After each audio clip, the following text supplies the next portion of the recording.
నమస్కారం. లక్ష్మి చెప్పే కథలకు స్వాగతం. వీణులతో వీక్షించటానికి సిద్ధం కండి. ప్రియ సఖులు, ఇప్పుడు మనం ప్రముఖ రచయిత్రి శ్రీమతి ఒలివేటి నాగచంద్రావతి గారు రచించిన ధరణి అనే ఒక చక్కటి కథను విందామండి. ఈ కథ 19/3/2021లో ఆకాశవాణి విజయవాడ కేంద్రం వనితావాణిలో ప్రసారమైంది. ఇక కథ మొదలు పెట్టేస్తున్నానండి. మార్కెట్ దగ్గర సిటీ బస్ ఆగింది.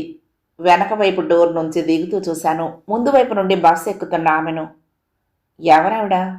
తెలిసినట్లుగా ఉంది. బుర్రలో పాత జ్ఞాపకాల పొరలను గబగబా తిరగేశాను.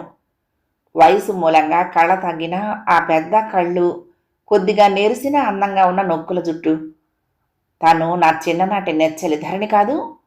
అవును, తను ధరణే, సందేహం లేదు. సంభ్రమంగా కేక వేయబోయాను. బస్సు కదిలిపోయింది. అయ్యయ్యో, మిస్ చేసుకున్నానే. నిజంగా చాలా బాధ అనిపించింది. మళ్ళీ తనని ఎలా కలవగలను అని. ఇక మార్కెట్లో వేస్తున్న ప్రతి అడుగులోనూ ధరణి జ్ఞాపకాల మరణమే. నాకప్పుడు 12 ఏళ్లుంటాయి. మా ఇంటి పక్కిళ్ళే వాళ్ళది. ఆ కాలనీకి మేము వెళ్ళిన 2వ రోజే మా అమ్మ నన్ను పక్కింటికి తీసుకువెళ్ళింది. మీ పాప చదివే స్కూల్లోనే మా చంద్రకళను చేర్పించాము. ఇద్దరిది ఒకే క్లాసు. మా పిల్లకి కాస్త భయం ఎక్కువ. వీళ్ళిద్దరికీ పరిచయం చేస్తే రేపటి నుంచి కలిసి స్కూల్కి వెళ్తారని తీసుకొచ్చాను వదిన గారు అని మా అమ్మ వరుస కలిపింది. మా మాటలు విని కాబోలు లోపల నుండి పరిగెత్తుకుంటూ వచ్చింది నా వయసు ఉన్న ఓ అమ్మాయి. అదే మొదటిసారిగా ధరణిని చూడటం. మెరుస్తున్న కళ్ళు, నాకిష్టమైన నొక్కుల చుట్టూ, మంచి ఛాయలో ఒత్తరిగా ఉన్న తనను చూడగానే బాగా నచ్చేసింది నాకు. నాకేసి చూస్తూ కలుపుగోలుగా నవ్వింది ధరణి. 2 అడుగులు ముందుకేసి నా చెయ్యి పట్టుకుంది. అలాగే ఆంటీ, మీరేం వర్రీ అవ్వకండి, రేపటి నుంచి నేను తీసుకువెళ్తానుగా అంది ఆరిందలాగా. కొత్త వాళ్ల ముందు నోరు మెదపటానికి జంకు నాకు. అమ్మో, ఈ అమ్మాయికి ఎంత చొరవో అనుకున్నాను. ధరణికి అప్పుడే పెద్దపీట వేసేశాను మనసులో. ధరణి ప్రభావం చాలా ఉండేది ఆ రోజుల్లో. నన్ను ఆకట్టుకున్న విశేషాలు చాలా ఉండేవి తనలో. ముఖ్యంగా ఆ రూపం, చక్కదనం ఒకటే కాకుండా ఒడ్డు పొడుగు కొంచెం వయసుకు మించినట్లుగా ఉండి ఎవరి చూపులనైనా అటు లాక్కునేది. నేను అసలే పీలగా చామన ఛాయలో ఉండేదాన్నేమో. తన స్నేహితురాలి హోదాలో పక్కన నడవటం కూడా గొప్పగా ఉండేది నాకు. ధరణికి నాయకత్వ లక్షణాలు కూడా ఎక్కువే. మాట్లాడటానికి వచ్చినా, పోరాడాల్సి వచ్చినా దేనికి వెనక్కు తగ్గేది కాదు. చదువులోనూ ఆటల్లోనూ కూడా ముందుండేది. మా క్లాసు లీడర్ తనే. తనకి ఎంత ధైర్యం అంటే, ఏ విద్యార్థికైనా ప్రిన్సిపాల్ గారంటే భయం ఉంటుంది కదా, అలాంటిది నాదో సెక్షను తనదో సెక్షను అయిందని తనే స్వయంగా ఆయన రూముకి వెళ్ళి రిక్వెస్ట్ చేసి మరీ తన సెక్షన్కి నన్ను మార్పించింది. అది ధరణి అంటే. ఆ ధీరురాలికి ఈ అర్భకురాలు శిష్యురాలు. అందుకు చాలా గర్వంగా ఉండేది నాకు. స్కూల్లోనూ ఇంటి దగ్గర కూడా ద్విపత్ర దళంలా అంటుకు తిరిగేదాన్ని తనతో. ధరణి కూడా నేనంటే అభిమానంగానే ఉండేది. బహుశా నా ఆరాధనా భావం తెలిసిపోతూ ఉండేదనుకుంటాను. కాలేజీ చదువు ప్రారంభం మమ్మల్ని కొంత విడదీసింది. నువ్వు అసలే పిరికి సన్నాసివి, మగపిల్లల ఆగడాలకు తట్టుకోలేవు అన్నారు అమ్మా నాన్న. వాళ్ల నిర్ణయానికి తల వంచి కొంచెం దూరమైన లేడీస్కి ప్రత్యేకంగా ఉన్న కాలేజీలో చేరిపోయాను. వాళ్ల మొహం వాళ్లేం చేస్తారు, నన్ను చూసి వాళ్లే దడవాలి అనగల సాహసం ఉన్న ధరణి కో ఎడ్యుకేషన్ కాలేజీలో చేరిపోయింది. కాలేజీలు వేరైతేనే ఇల్లు పక్కపక్కనేగా, అంచేత మా అనుబంధం ఏమీ పలచబడలేదు. సాయంత్రాలు డాబా మీద చేరామంటే ఎన్ని కబుర్లు. ఆకాశంలో విహరిస్తూనే ఆకారాలు మార్చే మేఘాలు, గూడు చేరే తొందరలో గుంపులుగా ఎగిరిపోతున్న విహంగ సమూహాలు. వాటిని చూస్తూ మా ఎకనామిక్స్ మిస్ వేసుకునే దట్టమైన మేకప్ గురించి, వాళ్ళ కెమిస్ట్రీ లెక్చరర్ బొజ్జ కిందకు జారిపోయే బెల్ట్ వరకు ఎన్నెన్నో ముచ్చట్లు దొర్లిపోయేవి. అప్పటి నుంచే, అంటే ఆ రోజులు వచ్చాకే, రాజకుమారి చెలికెత్తే లెవెల్ నుంచి తనతో సమాన స్థాయిలోకి ప్రమోషన్ వచ్చిన అనుభూతిలోకి వచ్చాను నేను. ఉన్నట్లుండి కాలేజీ మానేస్తున్నాను అని అనౌన్స్ చేసింది ధరణి. ఆ అదురు నుంచి తేరుకోకముందే ఇంకొక జర్క్, పెళ్లి చేసుకుంటున్నాను మా బావని అని. వివరాల్లోకి వెళ్తే, మా బావ అంటే నాకు ఇష్టం, బావకు పెళ్లి చేసేయాలని తెగ తొందర పడిపోతుంది మా అత్త. నా చదువు పూర్తవ్వాలి అది ఇది అని కూర్చుంటే బావ నాకు దక్కకుండా పోతాడు. నాకు చదువు గిదువు అక్కర్లేదు, బావతో నా పెళ్లి చేసేయండి అని చెప్పేశాను. తెగించినట్లు చెప్తోంది ధరణి. అబ్బా, ఏం ధైర్యం అనుకున్నాను ఆశ్చర్యంగా. అయోమయంగా మాటలు రానట్లు ఉండిపోయాను. తను ఏం చేసినా అంతే, అసలు ఊహించలేము. ఆ రోజు శనివారం. కాలేజీ నుంచి మధ్యాహ్నం ఇంటికొచ్చేశాను. ధరణి వాళ్ళ అమ్మ ప్రభావతి గారు మా అమ్మతో మాట్లాడుతూ ఉంది ఏడుపు గొంతుతో. ధరణి కంటే వాళ్ళ మేనబావ 15 ఏళ్ళు పెద్దట. పెద్దగా చదువుకోనూ లేదు, గొప్ప ఉద్యోగస్తుడు కాదు. మెడికల్ రిప్రజెంటేటివ్ అట. నెత్తి మీద జుట్టు తప్ప ఆస్తి కూడా లేదు. వాడి అందానికి పడిపోయింది పిచ్చి బొంద. ఎంత చెప్పినా మండి పట్టు కూర్చుంది. ముద్దుకుంటోంది ఆవిడ. ఒక్కగానొక్క బిడ్డ, బాగా చదివించాలి, అందలం ఎక్కించాలి అని కలలు కన్నాము. నీళ్లు చల్లేస్తోంది మొండి పిల్ల. దిగులు పడుతోంది ఆవిడ. స్నేహితురాల్ని కదా, నేను చెప్తే నన్న మనసు మార్చుకుంటుందేమోనని ఆవిడ ఆశ. నాకైతే ఆశ లేదు. ధరణి ఒక నిర్ణయానికి వచ్చిందంటే పునరాలోచించుకునే ప్రసక్తే లేదు నాకు తెలిసి. నేననుకున్నదే నిజం. వాళ్లకు తెలీదు బావ లేకపోతే నేను లేనని, మిగతావన్నీ నాకు ముఖ్యం కాదని అంది ధరణి పుస్తక భాషలో. ఒక శుభముహూర్తంలో ధరణికి పెళ్ళైపోయింది. 6 నెలల పాటు ధరణి మొహం కనపడటం అపురూపమైపోయింది నాకు. నెలకో 2 నెలలకో పుట్టింటికొచ్చినా నాకు దర్శనమిచ్చేది కొన్ని క్షణాలే. మబ్బుల్లో మెరుపులా తాళుక్కుమన్న ఆ 10 నిమిషాలు మా బావ ఇలా అంటాడు, మా బావ అలా చేస్తాడు అంటూ ఎంతసేపు భావస్మరణే. నా గురించి, నా విద్య గురించి ఏదైనా చెప్పబోయినా దాని ప్రాముఖ్యత అంతగా లేనట్టు పెదవి విరిచేసేది. అమ్మ ముసిముసిగా నవ్వుకునేది. నాకేమో మండుకొచ్చేది. మెల్లమెల్లగా మా ఇద్దరి మధ్యన ఎడం పెరిగింది. నేను డిగ్రీ పూర్తి చేశాను. పెళ్లి కుదరంగానే రిజైన్ చేసే ఒప్పందం మీద స్థానికంగా ఉన్న కంపెనీలో ఉద్యోగం సంపాదించుకున్నాను. రొటీన్లో పడిపోయాను. ఆ రోజు సాయంత్రం ఆఫీస్ నుంచి వచ్చి స్నానం చేసి రిలాక్స్ అవుతున్నాను. టీ కప్పు నాకు అందిస్తూ చెప్పింది అమ్మ, తిక్కపిల్ల ఆ ధరణి మొగుడిని వదిలేసి వచ్చేసిందిటా అని. నిజంగా షాక్ నాకు. మనసాగలేదు. ధరణి దగ్గరకు వెళ్ళాను వెంటనే. నా దృష్టిలో పిడుగొచ్చి మీద పడుతున్నా జంకని ధీరురాలు ధరణి. నా ఒళ్ళో తలపెట్టి వలవల ఏడుస్తూ ఉంటే కరిగి నీరైపోయాను. భర్త ఎవరితోనో సంబంధం పెట్టుకున్నాడట. దాచాలని చాలా ప్రయత్నం చేశాట. పట్టుబడిపోయి ఒప్పేసుకున్నట్ట. నన్ను కాక వేరొకరిని తాకిన వాడితో నేను ఎలా సంసారం చేస్తాను అంది చివరికి. కళ్ళ నిండా నీళ్లున్న కంఠంలో పూర్వపు ధరణి పౌరుషం అగుపడి సంతోషం కలిగింది నాకు. అవును పాపం, ఎంత ప్రేమించింది, ఎంత త్యాగం చేసి పెళ్లి చేసుకుంది అతన్ని. ఇంత ద్రోహం చేస్తాడా? పోపమ్మని తూసొచ్చేయటం సబబే అనిపించింది నాకు. మంచి పని చేసావు ధరణి అన్నాను మనస్ఫూర్తిగా. ఇది జరిగి వారం తిరగలేదు. ఒకరోజు ఉదయాన్నే కొత్త చీర కట్టుకుని తలలో పూలు కళ్ళకి కాటుక పెట్టుకుని మా ఇంటికి వచ్చింది. 10 గంటల బండికి అత్తారింటికి వెళ్తోందిట. తెల్లబోయాను. బుద్ధుందా దీనికి? చెయ్యి పట్టుకుని డాబా మీదకి లేకపోయాను. ఎటో చూస్తూ కాస్త మొహమాట పడుతూ చెప్పింది ధరణి. రాత్రి వాళ్ళ బావ మేనత్త వచ్చారట. రాత్రంతా కాళ్ళ వెళ్ళ పడ్డాడు. నువ్వు లేకపోతే బతకలేనన్నాడట. బుద్ధి గెడ్డి తిన్నదని చంపలేసుకున్నాడట. ఇక దాని మొహం చూడనన్నాడట. తను రాకపోతే ఆత్మహత్య చేసుకుంటానన్నాడట. అన్ని వేషాలు అన్నాను కసిగా. కాదు చందు, బావ మొహం చూస్తే అలా అనిపించటం లేదు. పాపం లంకాణాలు చేసినట్టు పీక్కుపోయింది మొహం. సానుభూతిగా అంటోంది ధరణి. జావగారిపోయిన లక్షణాలు దాని ముఖంలో స్పష్టంగా కనిపించాయి నాకు. అయితే వెళ్తున్నావన్నమాట అన్నాను అయిష్టంగా. దాని నిర్ణయం నాకేమీ నచ్చలేదు. మా అత్త ఏమన్నదో తెలుసా? పోరాడి మరీ జయించుకున్నావు, వాడు నీ సొత్తు. ఎవరో కాకింగిలు చేసిందని శాశ్వతంగా నీ బంగారాన్ని దానికే సొంతం చేస్తావా? తెలివి తక్కువదానా. చేతనైతే దాన్ని ఇంకా వాడి వంక చూడకుండా మెడలు విరగ్గొట్టు. వాడట అడుగు వేయకుండా కొంగును ముడేసుకో. చాకచక్యం అంటే అది అంది. నిజమే కదా. బావ అందం అయస్కాంతం. ప్రతి ఇనుప ముక్క అతుక్కుపోవటానికి వెంపర్లాడుతుంది. దానికి దొరకనీయటం నాదే లోపం. ఏమైనా కానీ బావనిక దానికి అందనీయను. పరిష్కారం దొరికిపోయినట్లు తేలిక పడిపోయి అంది ధరణి వెళ్ళటానికి లేస్తూ. ఇక ఏం చెప్పి ఏం లాభం? చూస్తూ ఉండగానే ధరణి వెళ్ళిపోయింది. వెళ్తూ వెళ్తూ నా చెయ్యి తన చేతిలోకి తీసుకుని బేలగా చూసింది ధరణి. చందు, బావను వదిలి నేను ఉండలేనే అంది.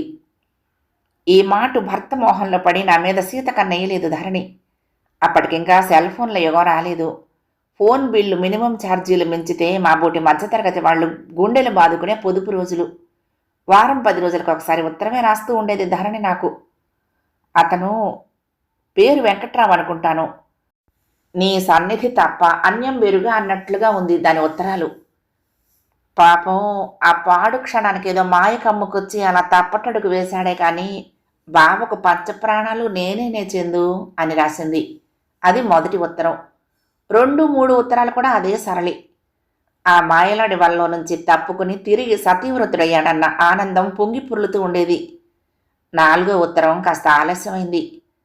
పాత కథే కదా, చదవక్కర్లేదనుకుంటూనే తెరిచాను. ఈసారి స్వరం మారింది. అనుమానంగా ఉందిట. అవసరానికి మించి వలపు వరదలా ముంచెత్తేస్తూ ఉంటే భయంగా ఉన్నదిట. అప్పటి వరకు నా మనసును తులుస్తున్న సందేహం అదే. నిట్టూర్చాను. 2 నెలల పాటు ధరణి నుంచి ఏ సమాచారమూ రాలేదు. నేను రాసిన జాబుకి పోరాడుతున్నాను అని ఒక్క మొక్కలో సమాధానం ఇచ్చిందంతే. తన నుంచి వచ్చిన ఆఖరి ఉత్తరము అదే. మా అమ్మకు, ప్రభావత ఆంటీకి అంటే ధరణి అమ్మగారికి మాకు మళ్ళీనే మంచి దోస్తి. ఆవిడకు కష్టం కలిగితే చెప్పుకునేందుకు సానుభూతితో వినగల ఓ మనసు కావాలి. అది మా అమ్మ దగ్గరుంది. అంచేత ధరణి నుంచి ఉత్తరాలాగిన వార్తా ప్రసారం మాత్రం ఆగలేదు. ధరణి భర్తది నటనని కొన్నాళ్లకు తేలిపోయింది. ఈసారి అతను బుకాయించలేదు.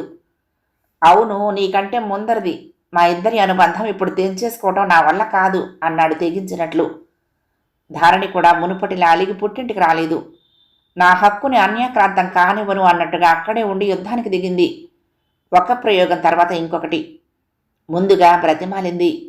తాళి కట్టించుకున్న దాన్ని నాకు అన్యాయం చెయ్యకు అని ప్రాధేయపడింది. తాళి కట్టకపోతేనేమి, నన్నే నమ్ముకుందది. నీకు అన్యాయం చేయను, తనకు చేయలేను అన్నట్ట. అత్తతోనూ స్నేహితులతోనూ హితోపదేశం చేయించింది. ఊహు, అతను తలకెక్కించుకోలేదు. ధరణి ఎంతో, తను నాకంతే ముఖ్యం అన్నాడట మొండిగా. అక్కడితో సౌమ్యత వదిలిపెట్టేసింది ధరణి. అతను ఇంటికి రావటం కాస్త ఆలస్యమైతే చాలు. దాని దగ్గరికి వెళ్ళావు కదూ అంటూ సభ్యత వదిలేసి లకారాలతో వీధినెక్కి గోల చేయటం, జుట్టు విప్పుకుని తల బాదుకుని గగ్గోలు పెట్టడం, ఇంకా ఇంకా రెచ్చిపోయి అతగాడిని రెక్కయ్యపోవటం, కొరకపోవటం.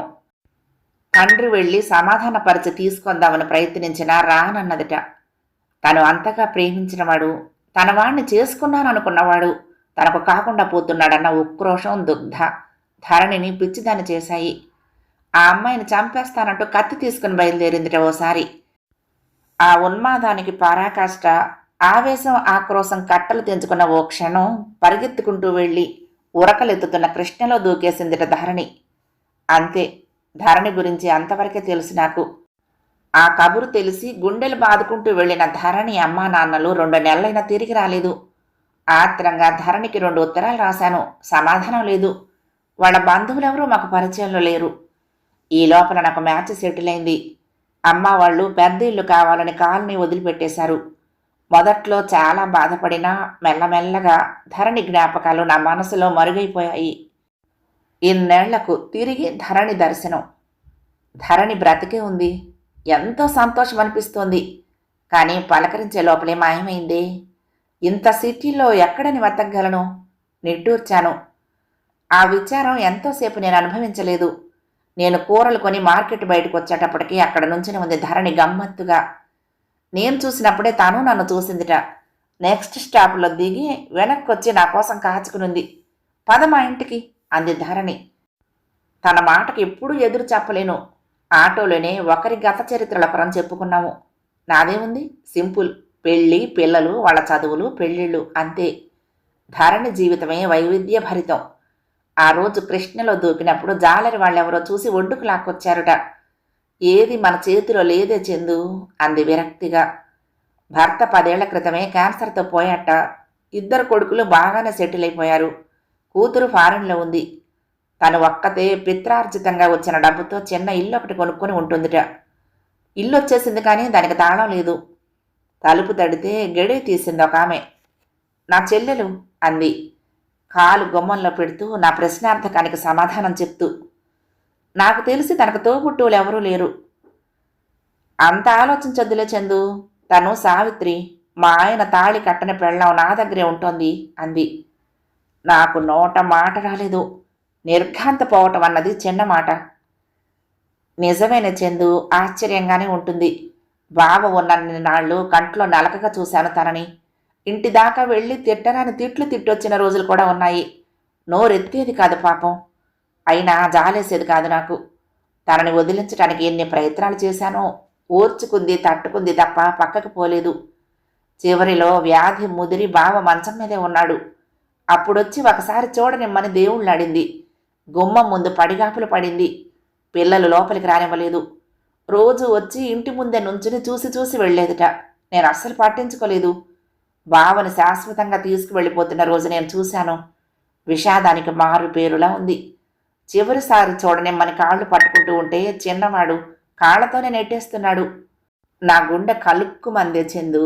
అప్పుడనిపించింది, ఒక్క తాళిబొట్టు మినహా నాకు తనకు తేడా ఏముందని తనకా దురవస్థ అని. కనీసం చివరి చూపు చూసుకునే అవకాశం అన్నా ఇవ్వటం లేదే, ఇది న్యాయమా అని. ఇంతలో సావిత్రి వచ్చి మాకు మంచినీళ్ళు అందించి కూరల సంచితో తిరిగి లోపలికి వెళ్ళిపోయింది. వెళ్తున్న సావిత్రి వంక సాలోచనగా చూస్తూ చెప్పింది ధరణి. నాకంటే ముందే బావ జీవితంలోకి అడుగుపెట్టింది. చివరి వరకు అతన్నే నమ్ముకుని ఉండిపోయింది. ఏం పాపుకున్నదని? ఉంచుకున్నది అన్న నీచమైన బిరుదు తప్ప నలుగురిలో ఓ గౌరవం లేదు, మర్యాద లేదు. తన అత్తసరు సంపాదనలో బావ ఆమెకు మేడలు మిద్దెలు కట్టించలేదు. జాగ్రత్తలు తీసుకునేవాడేమో బావ, కనీసం పిల్లలన్నా లేరు తోడుకి. బావకి సరదాలకి ఒకరు, సాంప్రదాయానికి ఒకరు అన్నట్టుగా హాయిగా గడిపేశాడు. తన దారిని తను వెళ్ళిపోయాడు. నాకు అన్యాయం చేస్తోందని తన మీద కక్ష పెంచుకున్నానే కానీ ఇద్దరు జీవితాలతో ఆడుకున్న బావని కదా నేను కోపగించుకోవలసింది. అసలు అన్యాయం జరిగింది సావిత్రికి. తను నా అన్నవాళ్ళు లేని అనాథాన్ని నాకు తెలుసు. ఆధారం అనుకున్నవాడు ఎగిరిపోయాడు. నా అన్న తోడు లేకుండా, ఏ ఆసరా లేకుండా లోకుల సానుభూతి అన్నా నోచుకొని ఈ పిచ్చిది రేపటి నుంచి ఎలా బ్రతుకుతుందా అనిపించిందే చందు. అందుకే పిల్లల మాట తోసిపుచ్చి లోపలికి రమ్మన్నాను. ఆ తర్వాత కూడా నాతోనే ఉండి పొమ్మన్నాను. ఇన్నేళ్ళు చింతా చీకాకులతోనే బతికాము. ఇప్పుడన్నా ప్రశాంతంగా గడుపుదాము అన్నాను. పిల్లలకు అది నచ్చలేదు. అలిగారు. ఎప్పుడో గాని రారు. పర్వాలేదు, నేను సరైంది అనుకున్నాను. ఎవరు కాదన్నా మాననని నీకు తెలుసుగా, ఆపింది ధరణి. నాకు తెలుసు, తను ధరణి. ఆగ్రహం వస్తే బద్దలై మింగేసేటంత క్రోధం చూపించగలదు. ఆదరం వస్తే ఓర్పుకి, సహనానికి, త్యాగానికి మారుపేరవ్వగలదు. అవును, తను ధరణి. కథ సమాప్తం. ప్రియ సఖులు, ఈ కథ మీకు నచ్చితే తప్పకుండా లైక్ చేయండి, షేర్ చేయండి, కామెంట్ చేయండి, సబ్స్క్రైబ్ చేసుకుని నన్ను ఎంకరేజ్ చేయండి. ఉంటానండి. ప్రేమతో లక్ష్మి, కృష్ణాతీరం దుర్గమ్మ సన్నిధానం. నమస్తే.